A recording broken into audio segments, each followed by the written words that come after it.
It's been a minute. Sorry, that just sounds so weird coming out of a guy's mouth who's in his mid-30s. What I meant to say is it's been a while since I've been to a thrift store. So today I'm going to go to one of the thrift stores in my city to find out whether or not they have things for me to resell on my eBay store. Maybe they even have video games there. Who knows? We're going to go there and find out. This is a section I always avoid here at this thrift store, but you know what? Let's take a look. What do we got here for shoes? Got some, these golf shoes? Yes, they are golf shoes. Some Nikes. $25. See, that is why I avoid this section at all costs. But one of the sections I do like is the toy section. And oh my goodness, look at this. Beep it, pop it. Does this work? Pop it. Twist it. Tap it. So there wasn't much there at the store today. I do go to the toy aisle, probably the most out of any of the aisles in that store, just because we have so much luck selling toys on eBay. It's like one of the things we always hunt for, especially at yard sales, but at thrift stores as well. They also had some Barbies and some other dolls that I've actually seen there for quite some time. Now the herd has definitely thinned out a lot. There's a lot more Barbies and just other dolls there that aren't there anymore. Though I usually like to go there mostly looking for Monster High dolls because they sell the best. And unfortunately there is no Monster High dolls. They're just Barbies that didn't have the right clothing with them. So we passed on that completely.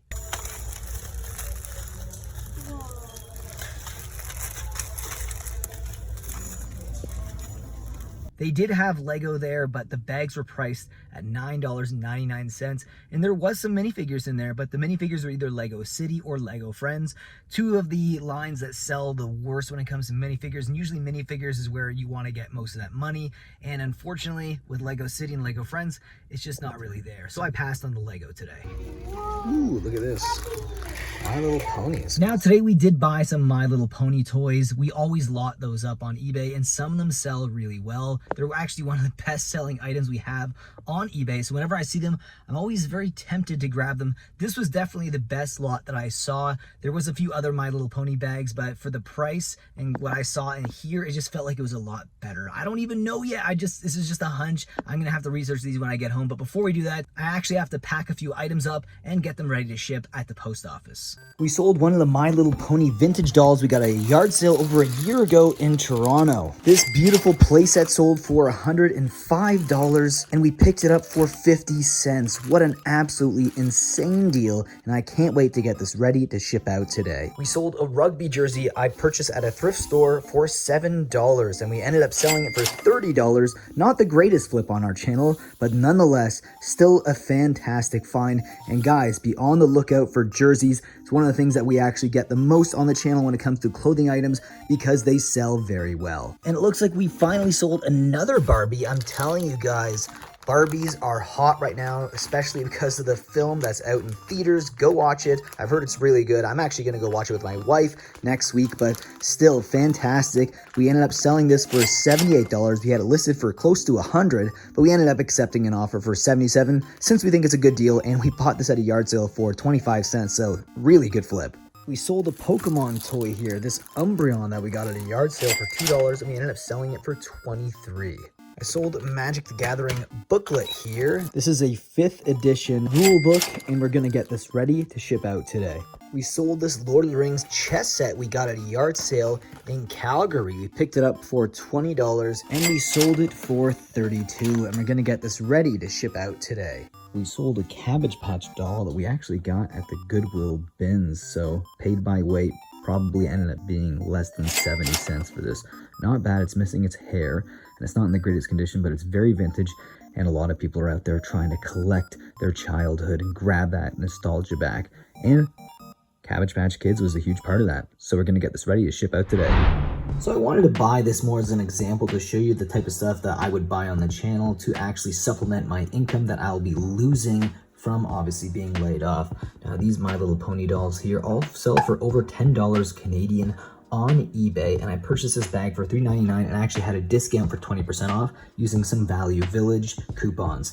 Now this one right here doesn't actually have any sold comps, so it looks like people listed between $5 to $10. Not sure what I'm gonna do with that, but I usually like saving these to lot them up or sell them individually if they sell for over $10, like these ones right here. Now, obviously being laid off is very difficult, and the only reason why I'm not a complete mess right now is because I do have other forms of income like eBay. It's not a lot, but I also have a YouTube channel called Matt Caster Mage that does actually pay me at least 2,000 roughly Canadian every single month. So I do have some options here available, but I really wanted to figure out whether or not it was possible if I redoubled my efforts on eBay to supplement my income entirely.